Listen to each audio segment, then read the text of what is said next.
गुरु गोविंद सिंह जी एक कवि, आध्यात्मिक शिक्षक और मुख्य रूप से सिख धर्म के 10वें गुरु थे। उनका जन्म बिहार राज्य के पटना साहिब में 1666 में सिख पंथ के 9वें गुरु गुरु तेग बहादुर और माता गुजरी के घर हुआ। तब उनका नाम गोविंद राय रखा गया था। जिस घर में वो जन्मे और 4 वर्षों तक रहे, वो स्थल आज तख्त श्री पटना साहिब के नाम से जाना जाता है, जो आज बिहार राज्य के प्रसिद्ध स्थलों में से एक है। पटना साहिब में कुछ वर्ष रहकर वो पंजाब आए और कुछ दिन वहीं रहे। पंजाब में कुछ वर्ष रहने के बाद वो अपने परिवार के साथ चकनानकी चले गए। चकनानकी का निर्माण गुरु गोविंद जी के पिता गुरु तेग बहादुर ने 1665 में किया था, जिसे आज आनंदपुर साहिब के नाम से जाना जाता है। चकनानकी आकर उन्होंने फारसी, संस्कृत और अन्य कई भाषाएं सीखी।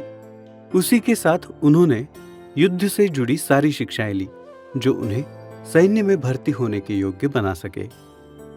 दुर्भाग्यवश 11 नवंबर 1675 में उनके पिता गुरु तेग बहादुर जी की मुगलों ने हत्या कर दी और 29 मार्च 1676, जो बैसाखी का दिन था, उस दिन गुरु गोविंद जी सिख पंथ के 10वें गुरु बने।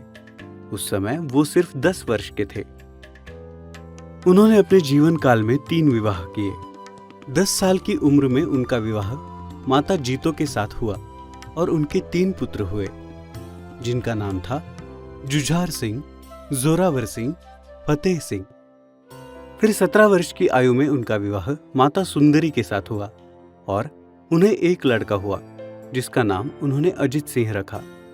33 वर्ष की उम्र में उन्होंने माता साहिब कौर से विवाह किया। 1699 में बैसाखी के दिन उन्होंने खालसा पंथ की स्थापना की। बैसाखी के दिन गुरु गोविंद जी ने अपने अनुयायियों को आनंदपुर में इकट्ठा होने के लिए कहा। उनके कहने के अनुसार सभी अनुयायी वहां इकट्ठा हुए। उन्होंने उन सभी की परीक्षा लेने के लिए उन्हें अपने सर की कुर्बानी देने का आह्वान किया। उनकी इस बात से सभी चौंक गए। कुछ ही क्षणों में गुरु गोविंद जी के आह्वान को प्रतिसाद देते हुए एक व्यक्ति आगे आया। वो व्यक्ति लाहौर के खत्री परिवार से था, जिसका नाम दयाराम था।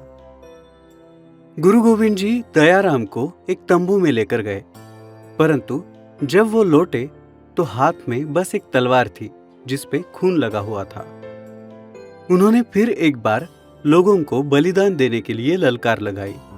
तब एक के पीछे एक 4 और अनुयायी उनके साथ अंदर गए। आखिर में सभी 5 अनुयायी गुरु गोविंद जी के साथ सही सलामत बाहर आए। उन्होंने उन 5 को पंज प्यारे ये नाम प्रदान किया। गुरु गोविंद जी ने एक कटोरे में पानी और शक्कर को दुधारी तलवार से घोलकर एक पवित्र जल अमृत की निर्मित की। उस अमृत को उन्होंने पंच प्यारों को दिया, जिसके बाद उन्हें सिंह ये नाम दिया और इस तरह खालसा पंथ की स्थापना हुई। वो पंच प्यारे थे भाई दया सिंह, भाई धर्म सिंह, भाई हिम्मत सिंह, भाई मोहकम सिंह और भाई साहिब सिंह। पंच प्यारों की तरह वो स्वयं भी छठे खालसा और गुरु गोविंद राय से गुरु गोविंद सिंह बने।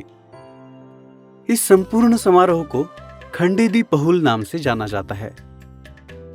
उन्होंने खालसा पंथ के लोगों को इन 5 चीजों को पहनना अनिवार्य किया, जो है केश। उन्होंने खालसा पंथ के सिखों को बिना कटे और लंबे बाल रखने के लिए कहा। कंघा, जो कि एक लकड़े से बनी कंघी है, जो स्वच्छता की एक निशानी है। कड़ा, उन्होंने सिखों को कड़ा पहनना अनिवार्य किया, जो बताता है कि इंसान जो भी कार्य अपने हाथ से करे, वो गुरु के सिखाए मार्ग और दिए गए उपदेश तथा नियमों का पालन कर ही करे। कछेरा, जो कि एक सलवारी वस्त्र है, और कृपाण यानी खंजर, जो उन्हें अपनी रक्षा करने में सहायता करेगा। इन्हीं के साथ साथ उन्होंने कुछ नियम भी रखे, जिसका हर एक खालसा पंथ के सिख को पालन करना होगा। जैसे उन्हें किसी भी प्रकार का तंबाकू से बने पदार्थ का सेवन करना मना था।